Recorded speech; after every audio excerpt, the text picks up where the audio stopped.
This ad is not sponsored, and I'm not receiving any donations or anything of its nature for my thoughts and/or comments. Before I get into today's episode, the search engine Bing displayed a picture of a beautiful sunflower field last week. Up top was a beautiful blue sky. It was a lovely picture. When I went to look to see what part of the world this picture had derived from, I was surprised to learn that it was a peace picture in honor of Ukraine. I also learned that Ukraine's flower was the sunflower and its flag was blue on top with yellow on the bottom. The sunflower has always been my favorite flower. Have you ever noticed the sunflower and how its petals are always looking upward? That's because the sunflower is known to follow the sun through the sky during the day. Wherever the sun goes, it goes. Wherever the sun is, no matter how weak the sunflower may be, it still has enough strength to muster its petals up to find the sun. For the sun is its life support for nourishment and growth. Ukraine's flag represents blue skies over golden fields. I just want to say that I'm standing with Ukraine for peace, and while their skies right now are not so blue, I'm believing God will somehow give them blue skies over golden sunflower fields again, and that the sun will be their life support during these troubling times. I'm praying that this too will pass. There are a lot of organizations that are accepting donations at this time. Find a real one and donate if you haven't already. You very well could be the sunflower they need to their now gray skies. My heart goes out to the families of the ones that lost their lives and the ones who are struggling to piece things together. My heart and prayers are with you. Hey everyone, welcome back to another episode of Inspirations with Roshonda, which is a little bit of this, a little bit of that, all things inspiration for your mind, body, and soul. Listen, I pray you've been having a great couple of weeks. It is spring break.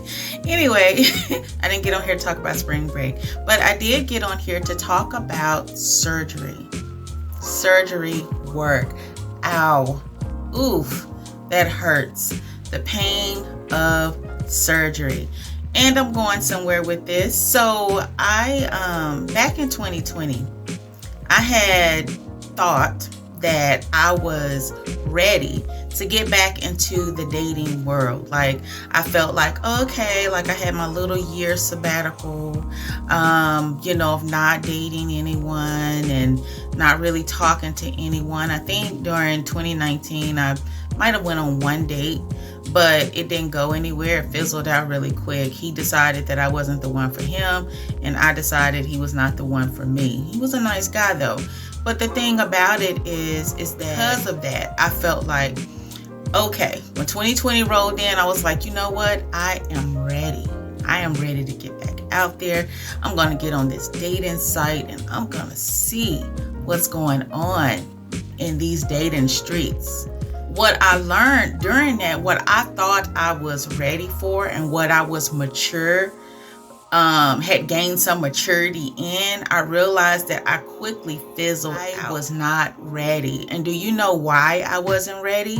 It's because that whole little year of my sabbatical and not dating and whatever, and it probably was a little longer than that, but I did not go through the surgery work. I did not allow God during that time to go in and really heal me, if you know what I mean, like to cut through me and to really just heal me from past issues. Because if I have, then I would not have went on that date with that guy in 2019, because I would have known, okay, he was not the one, But because I did not sit on the surgery table and allow God to do the work, then it yielded other things. A lot of times we think we're ready for certain things in life. We think we're ready to date. We think we're ready for that job. We think we're ready for this and that. And the Lord is like, no, you're not ready.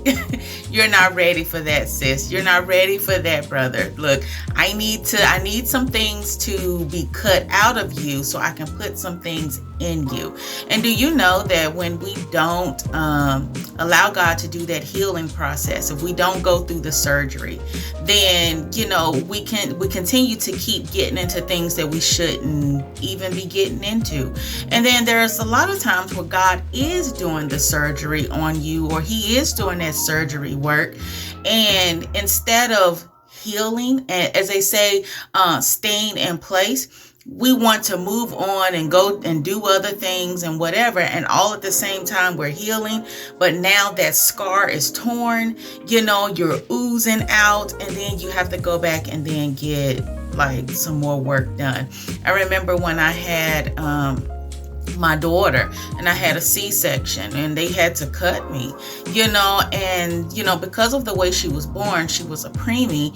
I decided, instead of staying at the Ronald McDonald House at the time, because I was like out of town. My home was in St. Louis at the time, and here I was, there I was in North Carolina trying to had went into premature labor with my daughter, because I was visiting my parents, my mom. And, instead of staying in place at the Ronald McDonald House, I ended up going and seeing my daughter in the NICU. At any given time, those staples could have busted through.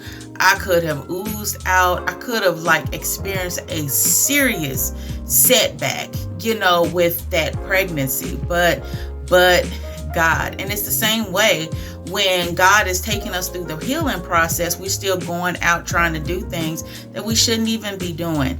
We need to stand still and really allow God to really heal you where you are. And sometimes healing, it takes time, but we have to stay focused on the goal. Paul said in Philippians chapter 3, verse, I think it's 12 through 14, I'm not saying, and this is the Message Bible, I'm not saying that I have this all together, that I have it made, but I am well on my way, reaching out for Christ, who has so wondrously reached out for me. Friends, don't get me wrong. By no means do I count myself as an expert in all this, but I've got my eye on the goal, where God is beckoning us onward to Jesus. I'm off and running, and I'm not turning back. I'm off and running, but I'm not turning back. Listen, Paul was like, listen, I ain't got this all together. I'm not saying I'm this and that. But God has done a surgery work in me, and instead of going backward, I am going forward. That's what God wants us to do. He wants us to move forward. But in order for us to move forward, he has to do the surgery work. You have to stay on the surgery table and let the Lord continue doing the surgery work. A lot of times we get up way before it's time, and God is like, Nope. But the more you get up, the more you're gonna have to wait. The more your destiny is gonna take a long time. And who has time for that? Nobody has. We gotta wait already. So I don't want to continue to wait. There's a song that we play on our Zoom line, and it's by Victoria Orenze, and it's called Spiritual Surgery. But there's these words that she says that I just love so much. Pierce through me, cut through me, open me up. Lord, open me up. Do your surgical work in me till I see like you see. And if I had to really let the Lord do the surgery work back in 2020, then I wouldn't have gotten into those unfulfilling relationships. So what am I saying today? Let the Lord do the surgery work in you. There are some things he wants to cut out. There are some things he wants to gut you out from. There are some things that he needs to put inside of you. Why? Because it's taking you to your destiny. It's taking you to the places of where God has you. It's taking you to the places of where God wants you during this time. So let God do the surgery work in you. And you know how the surgery work? how you know that you've completed the surgery work or you're healing properly from the surgery work, because those things that you used to frequent, that you used to go back to, you don't even have a mind to even go back there no more, So, and I say that because I got a text message from someone that I used to date. Now, in the times past, I would have entertained this conversation or entertained this text, and they don't text like that. They usually just text once a year, but when they did, I would entertain it and whatever. And the last time I entertained it, we ended up getting back together, and things just, as they say, all Hades broke loose.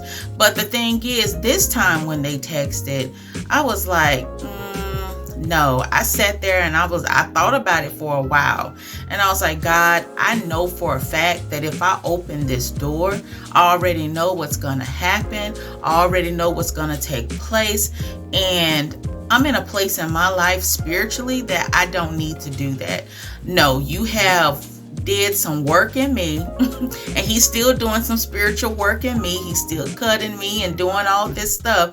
But I knew that if I opened that door, that I would just ruin those stitches, ruin that cut that God has, that work that God is trying to do. And that's not what he wants for me. That's what the enemy wants, but that's not what God wants. And so, and because of that, I deleted the text and I blocked the number. Okay, sometimes you got to do that. You got to just block people. But it's like, I don't have time for that. And you shouldn't have time for that. So what am I saying? Stay and let the Lord do the work. That's how you know that you're healing from the surgery, because those things that would get your attention, to tell the enemy, look, you need to come with something bigger than this, because I'm not going back. Now the enemy knows that, I can't get you with this little minute thing. So he's going to come with something bigger. But guess what? We're going to be, we all want God to use us, but at what cost are you willing to pay for it?